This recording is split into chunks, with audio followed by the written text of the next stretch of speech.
Now first what we need to do is we need to drill holes all around the bottle. Every side of the bottle, even the bottom, has to be drilled. Now the reason for that is because when you put the potty trap in, all that water needs to go into the bottle.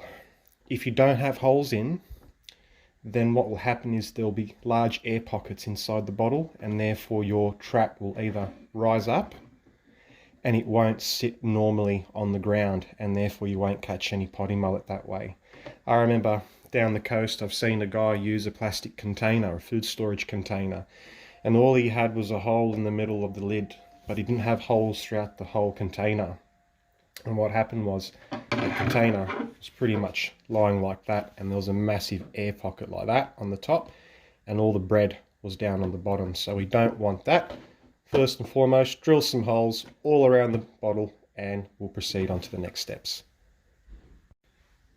As you can see, I've drilled holes all around the bottle, which will help the water come out of the trap. Now I just need to cut a cross or an X on top of this bottle, and that's going to be my entry point.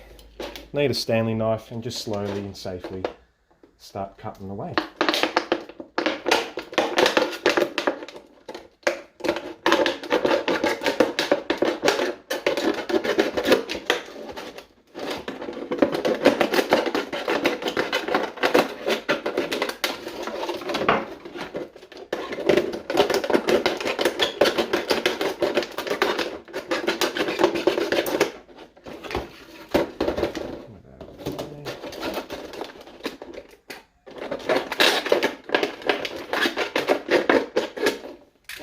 So once we've cut out our cross, all we end up doing is grab each end and bend it like so.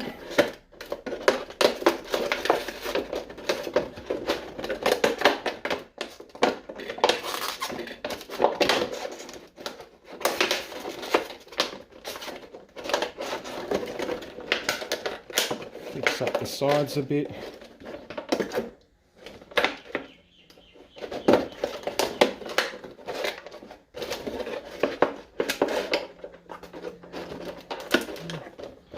And that's going to be my entry.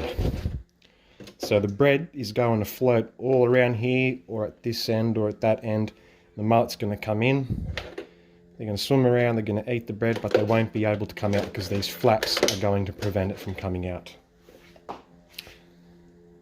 So once I've done my opening, what I've done was I've tied 2 star sinkers, as you can see, that's on the bottom. How I did that was I tied the star sinker with line, I thread it through, and with 2 large split shot sinkers I've fixed it to the line so the sinkers don't move around. And all this generally does is it keeps the actual trap on the bottom. It's not going to float around, it's not going to move with the current, or if a boat goes by it's not going to move it deeper into the river that you're catching your potty mullet. So yeah, this is my trick on how to make your own potty mullet trap and catch your own live bait for flathead and jewfish. It's a perfect trap. It's worked for me for many, many years, and I can't wait to show you how it works. If you've got any questions, feel free to ask. Happy fishing.